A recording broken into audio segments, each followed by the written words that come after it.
The morning of October 19th, 2025, started like any other in Paris. Inside the Louvre, the world's most visited museum, the first wave of visitors was admiring priceless art. But just after 9:30 a.m., in the magnificent Galerie d'Apollon, a scene of shocking violation was unfolding. Alarms, triggered minutes earlier, were now blaring into a state of confusion. Security guards rushed to the scene to find not the glittering treasures of the French crown jewels, but shattered glass and empty display cases. Four helmeted figures, moving with terrifying speed, had just pulled off one of the most audacious art heists of the 21st century. In under 8 minutes, they breached the historic museum, smashed into reinforced cases with power tools, and vanished with 8 priceless jewels. The immediate loss was valued at an astonishing 88 million euros. But this wasn't just a story about money. The real story, the one that would soon captivate the world, was about what the thieves chose to steal, and just as importantly, what they chose to leave behind. They didn't just steal jewels, they stole a story.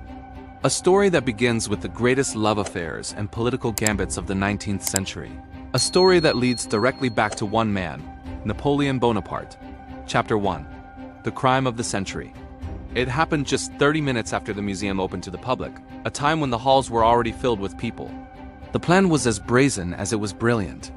Disguised as construction workers, 2 of the thieves used a furniture lift to ascend to a second-floor window on the museum's south side, which gave them access to the gallery. Once inside, the calculated nature of the operation became clear. Wielding a power disc cutter, they sliced through the supposedly impenetrable glass of the display cases. Guards were alerted by the alarm and confronted by the masked figures prudently backed off. The thieves weren't random.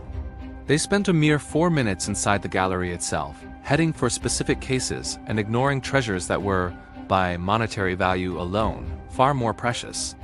The legendary Regent diamond, a 140-carat behemoth, was left untouched. So were the Sancy and Hortensia diamonds. The thieves knew exactly what they wanted. They grabbed 8 specific pieces, all linked to the Napoleonic era and its succeeding monarchies. Their escape was as swift as their entry. They rejoined 2 accomplices waiting on high-powered motor scooters and melted back into the Parisian traffic, heading south on the A6 motorway. But they made one mistake, a spectacular, glittering mistake. In their struggle to pull the loot through the small opening they'd cut in the glass, they dropped their 9th prize, the magnificent crown of Empress Eugénie, wife of Napoleon III. Composed of over 1,300 diamonds and 56 emeralds, the crown was found damaged but recoverable inside the gallery. It was a tantalizing clue and a symbol of the chaos they left behind. The aftermath was immediate. The Louvre was evacuated and shut down for days. The remaining jewels were moved to a secure vault in the Bank of France, and bars were installed on the gallery's windows. The museum's director, Laurence Descartes, was so devastated she offered her resignation, though it was refused. Interpol, meanwhile, placed the 8 missing jewels on its stolen works of art database, sending alerts across the globe. The world was asking how this could happen. Investigators pointed to security lapses, including a CCTV camera that was reportedly facing the wrong direction. But the more fascinating question wasn't how they did it, but why this specific collection of jewels? Why risk everything for a curated set of 19th century treasures when far greater monetary wealth was just inches away? To answer that, you have to understand that these were never just accessories. They were chapters of a story, each one a testament to love, power, and the enduring legacy of the Napoleonic dynasty. Chapter 2. The First Clue, an Imperial Thread. As French investigators combed through the evidence, the abandoned lift, the discarded tools, and the damaged crown of an Empress, a pattern began to emerge. This wasn't a smash and grab. This was a connoisseur's crime. The 8 missing pieces formed a coherent and deeply significant collection. They were an imperial thread, weaving together the lives of the most powerful women of 19th century France.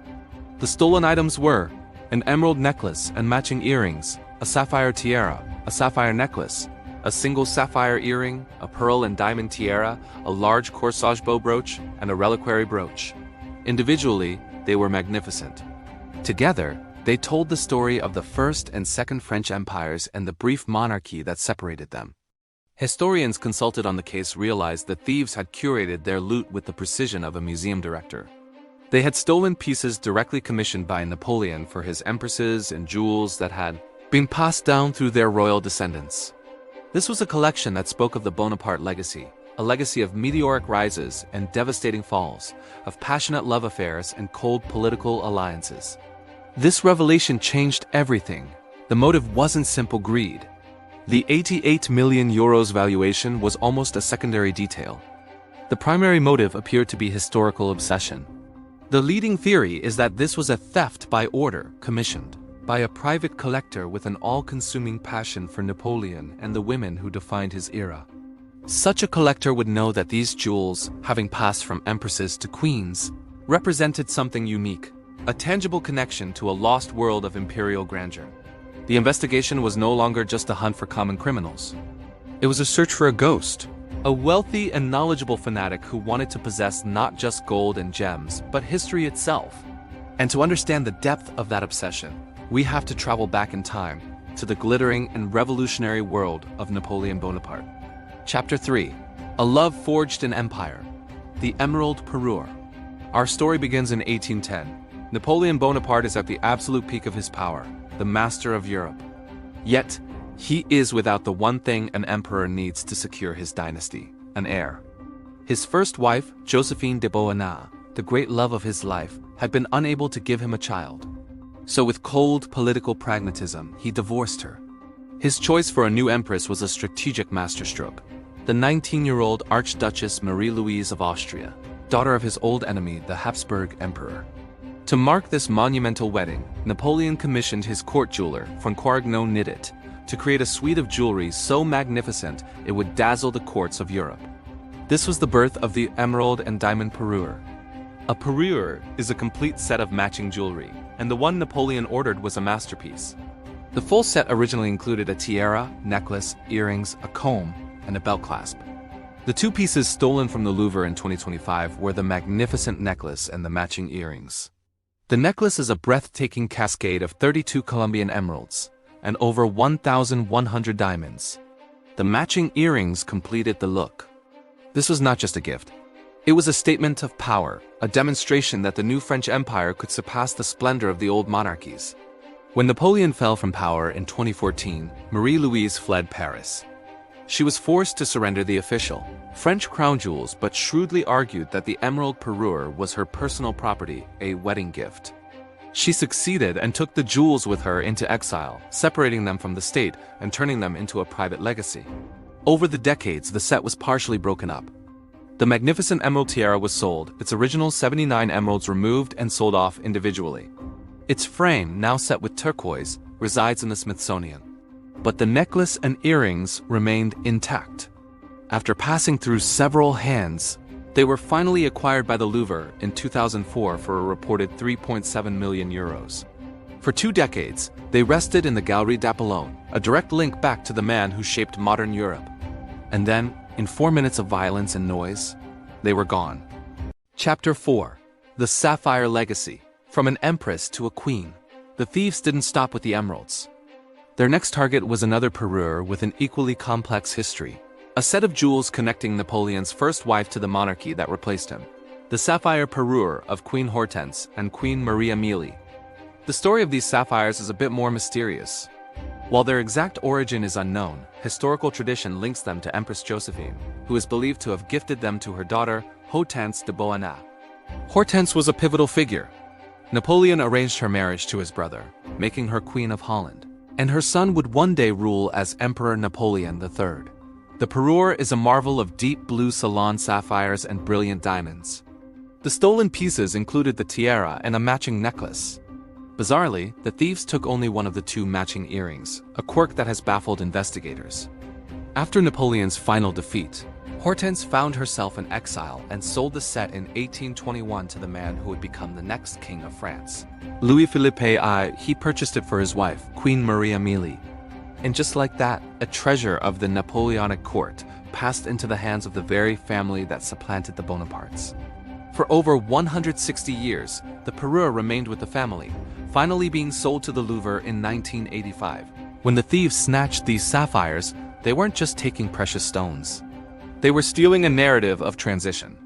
These jewels had adorned Napoleon's stepdaughter and later the queen who took her family's place, a physical symbol of how power shifts through history.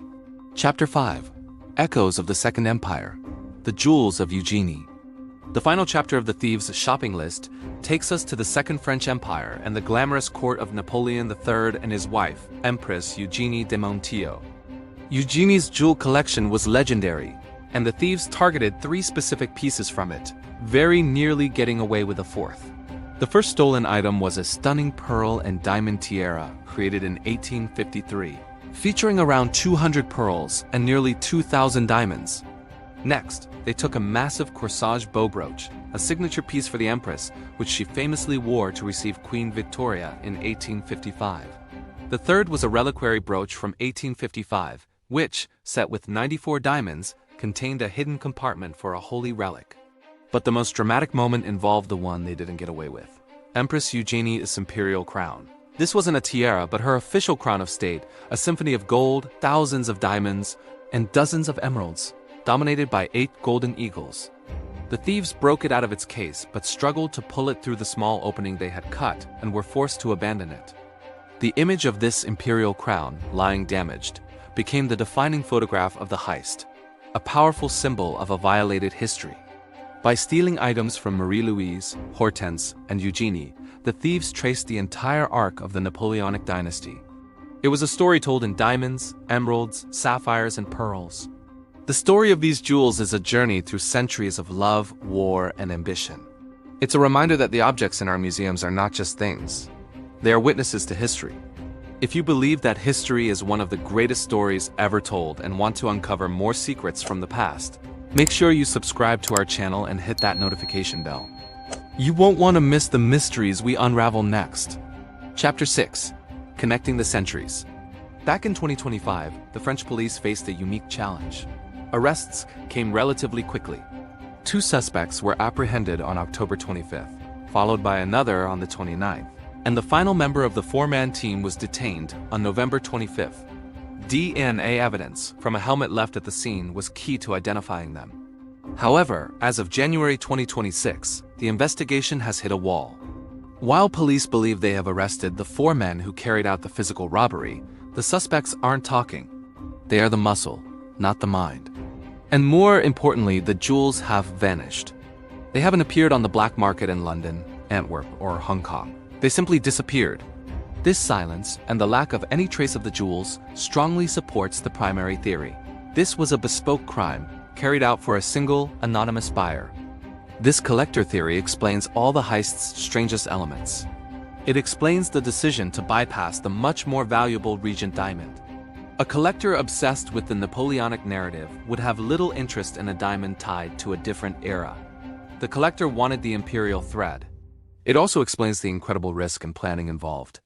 For a billionaire collector, the price is no object. What they seek is the unobtainable, the power to own a piece of a legend. Investigators are now engaged in a different kind of manhunt. They aren't just looking for criminals. They are profiling a personality. Who, in the world of the ultra-rich, has a known obsession with Napoleon? Who has the resources and the ego to commission such a crime? Without the jewels or a confession, finding this mastermind is like trying to find a ghost. The trail, for now, has gone cold, leaving the world with an 88 million euros question mark. Chapter 7. The Lingering Mystery. So where does this leave us? We have a group of arrested thieves who remain silent. We have 8 of the most historically significant jewels in the world, vanished without a trace. And we have the dominant theory of a mysterious, obsessive collector who now presumably has these treasures locked away in a private vault, to be admired by an audience of 1.